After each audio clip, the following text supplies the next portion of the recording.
What's up, people? It is Monday. Most of you guys are back to school, back to work, and stop with the complaining. You know, if you're working, at least you have a job to make some money, and if you're at school, at least you're learning a little something, so smile. But anyways, as usual, we have several things to talk about in this episode. Now, the first thing I want to talk about is just piggybacking off of yesterday's headline story. In regards to the school shooting in Connecticut, Obama did speak at a vigil. This is one of those things that make it really hard to focus on the TV screen, because, you know, as he was talking and listing all the children that died, you know, I kind of had to look away a couple times. And with this whole crisis going on, he mentioned that this was the fourth mass shooting that took place since he took office as president. And I can clearly see that as a president, his hands are tied, because really, what can you say? What solution can you actually bring now? He spoke about the nation as a whole, that we are all responsible for raising each other's kids. And I mean, sure, it's always great that we look out for one another, especially the kids, but to what extent are we parents to other people's kids, and to what extent now can we offer help in times of need? Because I know there's many times when a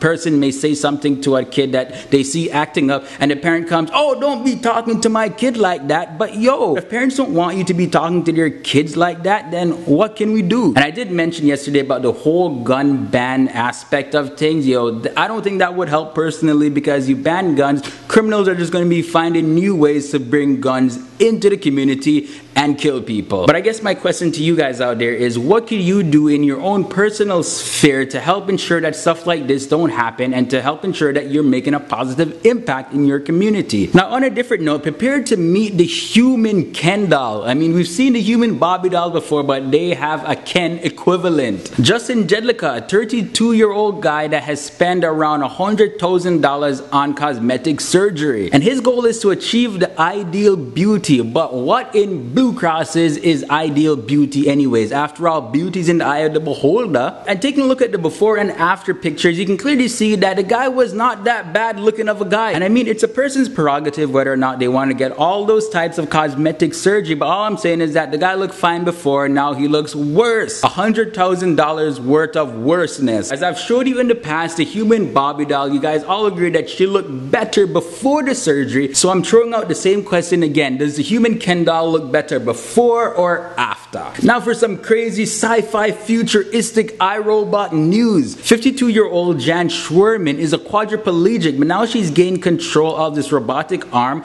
just by using her mind. Like serious, like full control. Like she can control the speed, the accuracy, and all of that. A professor of neurobiology, Andrew Schwartz, is the head of the operation, and he explains that him and his team implanted two 96-channel intercortical microepilus, some other scientific word that I can't even pronounce right now. It should be up right here for you guys. Well, anyways, they put that into the part of her brain that controls the movement of her limb. Now, when you take a look at this is an amazing step in scientific innovation, but some, on the other hand, are concerned that robotics may eventually supersede human action, and it may prove harmful. Like if you guys seen Spider-Man 2, you know that Dr. Octopus lost control of his octopus arms, and then boom, they were running him. Are we relying too much on robotics to replace human functionality? Is this really a step forward, or is it a step backward? Now for some news over in movie land, The Hobbit debuted this weekend, and it shattered the opening debut for any movie released in December, earning $84.7 million, and The Hobbit beat out the previous December record, which was held by I Am Legend at $77.2 million. And surprisingly enough, The Hobbit did extremely well, especially in the light of the fact that most people were complaining that the video looked too real. You see, The Hobbit was filmed at 48 frames per second, unlike the standard movies that are filmed at 24 frames per second. And at 48 frames per second, that's higher than human visual perception. They said at the 48 frames per second, it adds more realism to the movie, and it adds greater effect in the 3D aspect. But watching a video like this can prove to be damaging to some people, especially if they can't really comprehend all those stuff going on in the screen at one time. It's like mind overload, and those people that are prone to to seizures, good luck. But if you saw the movie, what do you think about it? Do you think that it looked too real? Did it live up to the hype? But anyways guys, that was my 5 cents on everything. As always, feel free to leave your thoughts and comments about any or all of these stories down below in the boom box, and give this video a boom thumbs up if you enjoyed it. And remember, you can submit stories and videos on the website as well. So until next time people, I'm Leroy Sedman Kenton, the original natural born Jamaican black man.